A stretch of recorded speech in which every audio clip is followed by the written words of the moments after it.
আবারও চলে এলাম নতুন একটি ভিডিও নিয়ে। আজকের ভিডিওতে আমি ছোট্ট একটি অ্যাডাপ্টার নিয়ে কথা বলবো। আপনারা দেখতে পাচ্ছেন আমার হাতে রয়েছে কিন্তু একটি ছোট্ট অ্যাডাপ্টার। এই অ্যাডাপ্টার দিয়ে আমি কিন্তু আমার কম্পিউটার এবং ডেস্কটপকে ওয়াইফাইয়ের সাথে সংযোগ করতে পারবো।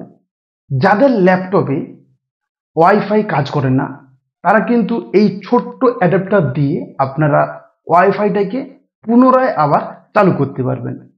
যাদের ডেস্কটপে ওয়াইফাই কানেকশন নেই বা সিস্টেম নেই তারা ছোট্ট এই অ্যাডাপ্টারটি সংযোগ করে আপনার ডেস্কটপকে ওয়াইফাই কানেকশনের সাথে সংযোগ করতে পারবেন। তো কিভাবে কানেকশন করব, এই ডিভাইসটির দাম কত, সবকিছু কিন্তু এই ভিডিওতে বলবো। তো নমস্কার বন্ধুরা, আমি বুম্বা আর আপনার হচ্ছে সবার প্রিয় আলটা আইটি চ্যানেল।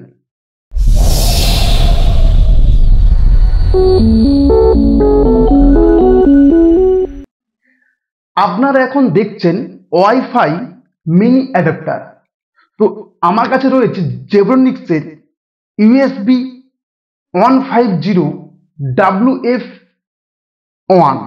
এই যে অ্যাডাপ্টারটি, এই অ্যাডাপ্টারটি কিন্তু মাত্র 220 টাকা দাম। আপনারা অনলাইনে কিনতে গেলে 300 টাকার মধ্যেই অনায়াসেই পেয়ে যাবেন। তো আমি রিকমেন্ড করব আপনারা অনলাইন থেকে না নিয়ে অফলাইনে যে কোনো লোকাল দোকান থেকে নেবেন। আপনারা টেস্টিং ওয়ারেন্টি পেলেও পেতে পারেন। তো এটার কোনো ওয়ারেন্টি বা গ্যারান্টি সেভাবে কিছু কোম্পানি দেয়নি এখানে, কিন্তু আপনারা নিজ ভরসা নিতে পারেন। এগুলো কিন্তু খুব কম খারাপ হয়েছে স্টার্টিংয়ে। তো এটার মধ্যে আমরা 150 MBPS স্পিড কিন্তু পেয়ে যাব এবং এটা কিন্তু ইনস্টল করাও খুব সহজ, কারণ এর ভিতরে রয়েছে ছোট্ট একটি সিডি ক্যাসেট। তো আমরা সিডি তো অবশ্যই এখন আর কেউ ইউজ করি না। তো আমাদের ডেস্কটপ বা ল্যাপটপে আমি কিভাবে কানেকশন করব সবকিছুই কিন্তু আমি এই ভিডিওতে বলবো। আমরা সর্বপ্রথমে কি করব, এটাকে আনবক্সিং করে নিব, তারপর আমরা এটাকে কিভাবে কানেকশন করব সবকিছু কিন্তু এই ভিডিওতে বলবো। তো চলুন আপনারা দেখতে থাকুন। ওয়াইফাই ইউএসবি মিনি অ্যাডাপ্টার, যার মডেল নাম্বার ইউএসবি 150 WF1। তো এখানে আমরা 150 MBPS স্পিড কিন্তু পাবো এবং এটি কিন্তু ইউএসবি টাইপের একটি মিনি অ্যাডাপ্টার। তো এখানে অনেক কিছুই কিন্তু হাইলাইট করে তুলে ধরা হয়েছে। এটা একটা জেব্রনিক্স কোম্পানির মিনি অ্যাডাপ্টার। তো চলুন ফটাফট করে আমরা খুলে দেখি ভেতরে কি কি আছে।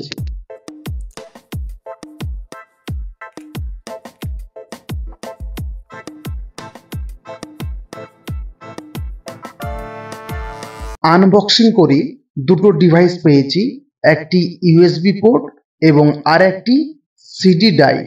তো আমার হাতে এখন দেখতে পাচ্ছেন জেব্রনিক্সের মিনি ইউএসবি ওয়াইফাই অ্যাডাপ্টার এবং সঙ্গে রয়েছে সিডি ড্রাইভ। তো এই ড্রাইভেই কিন্তু রয়েছে এই ইউএসবির যে ড্রাইভার, সেই ড্রাইভার কিন্তু এখানে রয়েছে। তো এটাকে আমাদের আগে ডেস্কটপ বা ল্যাপটপে ইনস্টল করতে হবে, তারপর কিন্তু আমাদের এই ইউএসবি ওয়ার্কিং করবে, না হলে কিন্তু কাজ করবে না। কিন্তু আমাদের কাছে এখন তো আর সিডি ড্রাইভার নেই, তো আমরা কি করব? তো এর জন্য রাস্তা আছে। তো আমরা কি করব, কোনো সিডি ড্রাইভ ইনস্টল না করে কিভাবে এটাকে কানেকশন করব সেটাও কিন্তু আমি এই ভিডিওতে দেখাবো। এর জন্য আমরা সোজা ডেস্কটপে চলে যাব এবং ডেস্কটপের যে সিপিইউ রয়েছে সেই সিপিইউর মাদারবোর্ডে অর্থাৎ পেছনের দিকে আমরা কিন্তু এই ডিভাইসটিকে সংযোগ করে দেব। কম্পিউটার স্ক্রিনে যে ওয়াইফাই এর আইকন রয়েছে সেই আইকনে আমরা যদি ক্লিক করি তো আমরা দেখতে পাচ্ছি যে এখানে ওয়াইফাই এবং ফ্লাইট মোড এবং হটস্পটের অপশন দেখা যাচ্ছে, কিন্তু কোনো রকম ওয়াইফাই অ্যাভেলেবল দেখাচ্ছে না। কিন্তু আমরা ওয়াইফাই জোনের মধ্যে রয়েছি।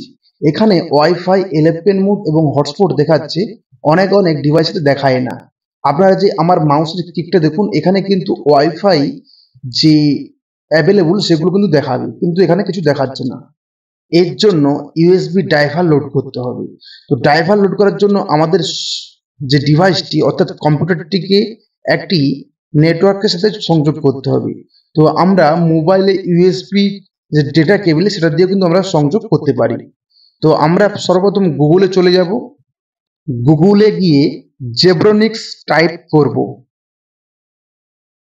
প্রথম যে লিঙ্কটি আসবে জেব্রোনিক্স, তো আমরা সেই প্রথম লিঙ্কে জেব্রোনিক্স.com ওখানেই আমরা কিন্তু আবার ক্লিক করব।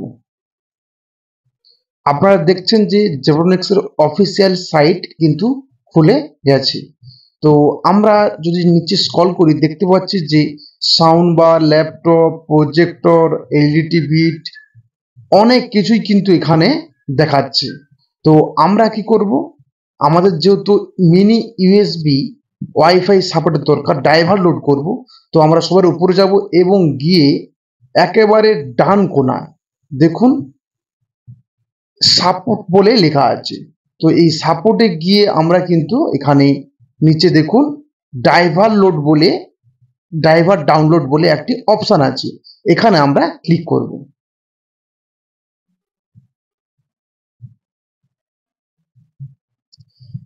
আপনারা দেখতে পাচ্ছেন যে ড্রাইভার ডাউনলোডের অনেক অপশন কিন্তু খুলে গেছে। মাউস, অ্যাড অন কার্ড, বিভিন্ন রকমের কিন্তু যত জেব্রোনিক্সের ড্রাইভার এখানে কিন্তু আপনারা পেয়ে যাবেন। তো এইখানে আমাদের বুঝে দেখতে হবে কোথায় আমাদের প্রয়োজনীয় ড্রাইভারটি লুকিয়ে আছে। তো নিচে যে এইখানে 1 2 3 4 করে দেওয়া হয়েছে, এখানে কিন্তু আমরা নেক্সট করলে আমাদের ড্রাইভার অবশ্যই আমরা পেয়ে যাব। দেখুন 17 নম্বরে কিন্তু আমি আমাদের ড্রাইভারটি পেয়ে গেছি। এখানে জেব্রোনিক্সের ইউএসবি 150 ওয়াইএফ এবং নিচে কিন্তু আর একটি, অর্থাৎ দুটো আমরা ড্রাইভার পেয়ে গেছি। তো দুটো ড্রাইভারকেই আমরা ডাউনলোড করে নেব। প্রথমে ড্রাইভারটিকে ডাউনলোড করব, সেটা দিয়ে আমরা চেক করব, যদি হয়ে যায় তো সেকেন্ডটিকে আমরা তৃতীয়বার আর ইনস্টল করব না, না হলে আমরা কিন্তু দ্বিতীয়টাকেও ইনস্টল করব। তো ইনস্টল করার জন্য একেবারে ডান দিকে ডাউনলোড অপশানে ক্লিক করতে হবে। তো যেহেতু আমি ডাউনলোড করে নিয়েছি, তো দেখুন আমার ডাউনলোডের অপশানে কিন্তু অলরেডি এখানে ডাউনলোড হয়ে আছে। তো এটাকে আমরা ক্লিক করব এবং ইনস্টল করব।